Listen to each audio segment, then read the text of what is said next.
예스 탑. 예스 탑. 최영대 뉴스 정면 승부.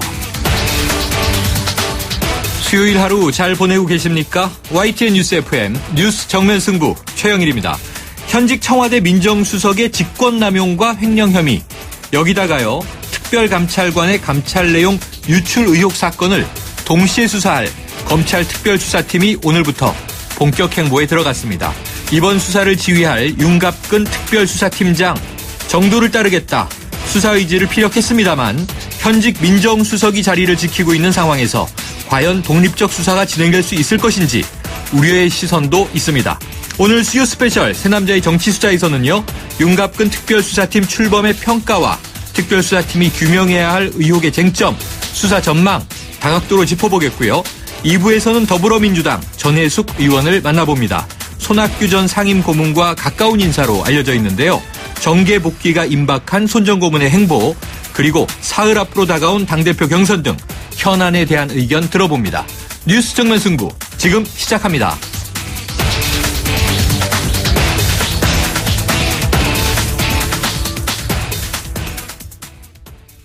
네, 더불어민주당의 새로운 지도부를 뽑는 전당대회가 사흘 앞으로 다가왔습니다. 제1야당의 대표 자리를 놓고 김상곤, 이종걸, 추미애 후보가 막판 치열한 경쟁을 벌이고 있는 더불어민주당 상황을 YTN 추은호 해설위원과 함께 짚어봅니다. 안녕하세요. 네, 안녕하십니까. 자, 그럼 더불어민주당 전당대회가 27일이니까 오는 토요일인데요. 그렇습니다. 지금 권리당원 대상으로 한 투표는 진행이 되고 있는 거죠? 그렇습니다.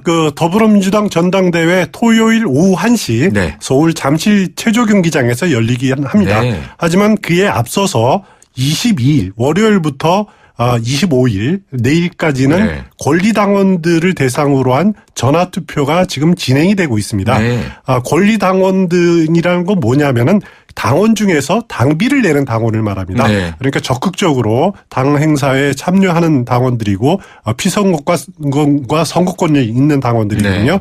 권리당원들을 대상으로 한 이 전화 응답 투표가 전체의 30%를 차지합니다. 네. 그리고 전당대회 당일 대의원들의 현장 투표가 45%입니다. 네. 그럼 75% 아닙니까? 그러네요. 나머지 25% 중에서 15%는 일반 국민들을 대상으로 한 여론조사고요. 네. 또 나머지 10%는 일반 당원들을 대상으로 한 여론조사입니다. 아하. 이것들을 모두 합산해서 최다 득표자가 대편출되는 그런 구조를 갖고 네. 있는데요. 문재인 전 대표가 대표적 물러나고 김정인 대표 체제 7개월 동안 진행되지 않았습니까? 그랬죠. 토요일 전당대회를 통해서 이제 당 운영이 정상 궤도로 접어들게 되는 겁니다. 자, 관심은 과연 누가 그럼 당권을 잡을 것이냐, 대표가 될 것이냐, 여기 이제 모아지는데요. 그렇습니다. 기호순으로 보니까 김상곤, 이종걸, 추미애 이렇게 이제 3파전이잖아요.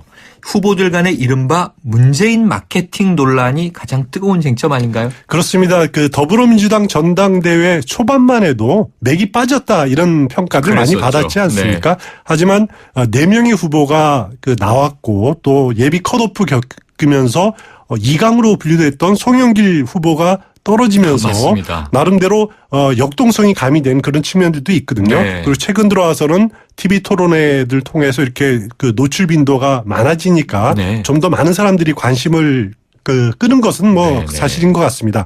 지금 대표 경선 나선 후보들 간의 가장 뜨거운 쟁점이 말씀하신 대로 문재인 마케팅입니다. 네. 문재인 마케팅이라는 것은 김상곤 후보가 추미애 후보를 공격할 때 쓰는 말인데요. 네. 이 문재인 마케팅이라는 것을 이해하려면은 각 성향을 좀 분석할 필요가 있는데 네네. 먼저 이종걸 후보는 비주류의 지지를 받는다 그렇죠. 이렇게 보시면 될 것 네. 같고요. 김상곤 추미애 후보는 친노 성향 당원들을 지지를 기대하고 있습니다. 그런데 어떻게 보면 두 후보가 지지 성향이 겹치면서도 또 갈라지는 측면이 있는데 네. 김상곤 후보는 구친노 성향의 지지를 아하. 기대하고 있고 네. 추미애 후보는 친문재인계의 지지를 등에 업고 네. 있습니다.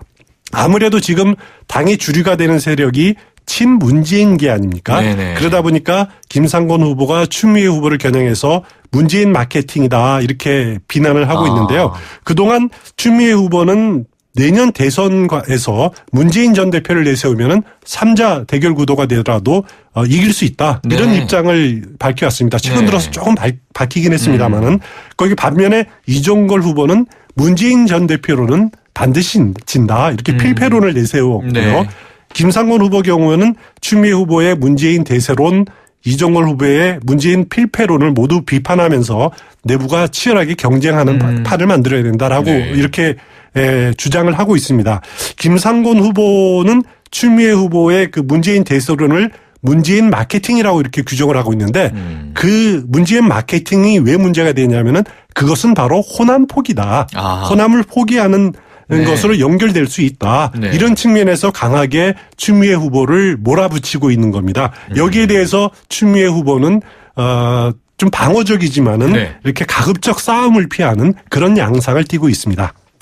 자, 근데 이 선거라는 것이 항상 좀 의외의 결과가 튀어나오기도 하잖아요. 그렇습니다. 좀 조심스러운 시점입니다만, 자, 어떤 우세를 점치고 계세요? 당 안팎에서는 대부분 추미애 후보가 앞서고 있다라는 데 대해서 대부분 동의를 하고 있는 것 같습니다. 네. 지금 30%를 차지하는 권리당원 투표가 진행 중이지 않습니까? 네. 그런데 그 앞서서 시도당 위원장을 뽑는 선거가 진행이 된 걸 보니까요. 네. 권리당원 중에서 친문재인계 당원들이 투표 참여가 상당히 많은 것 같습니다. 네. 사실 그 문재인 대표 시절에 온라인으로 당원을 모집한 적이 있지 않았습니까? 그때 10만 명이 쯤이 되는 사람이 이제 당원으로 온라인으로 접수를 했는데 네. 그 중에 한 3만 명 이상이 권리당원으로 이번에 표를 행사할 수가 있습니다. 아하. 이렇게 젊은 친문 성향의 권리당원 유권자들이 대폭 늘어나서 투표에 네. 참여하는 추세다라고 보여지고 있고요. 그래서 추미애 후보 측은 우세를 장담하고 있다. 뭐 이렇게 보시면 될 것 같고 김상곤 후보 측은 권리당원 투표에서 열세를 인정하면서도 대의원 현장 투표에 기대를 걸고 네, 있습니다. 네. 당일 투표로 승부가 뒤바뀔 수 있다. 이렇게 기대를 하고 있고요. 아하. 이정걸 후보 측은 당내 주류인 그 친노 또 친문재인계가 분화되고 있다.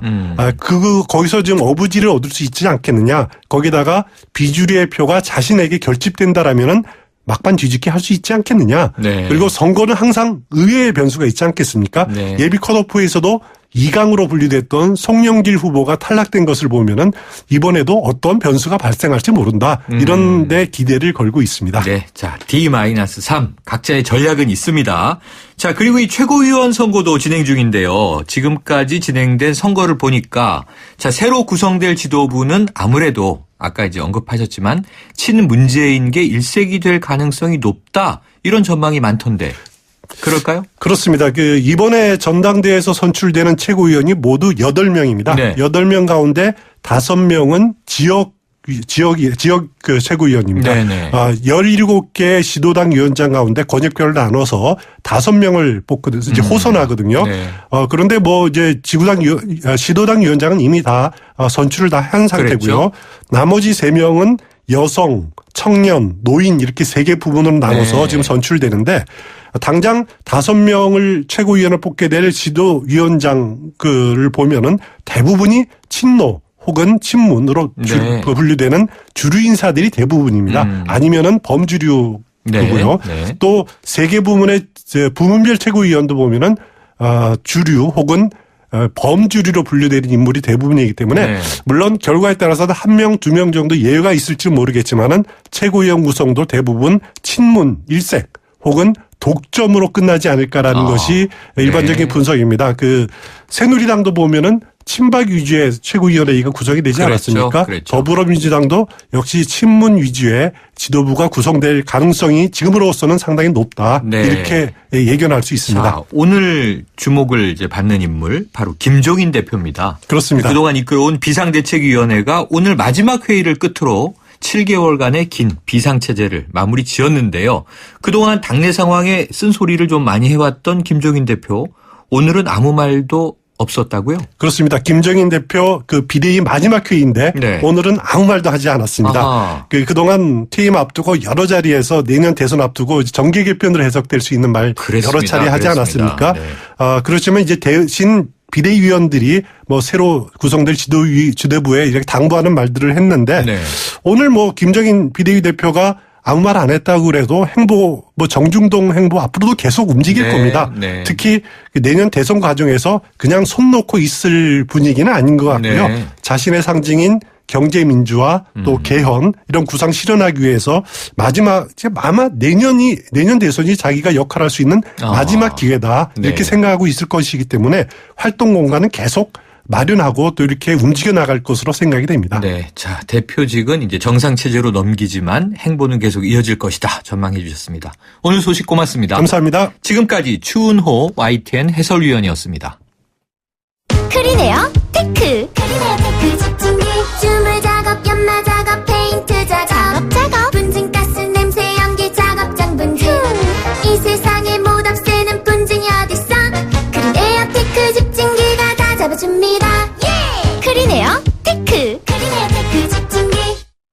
네, 1부는 여기까지고요. 2부로 돌아오겠습니다.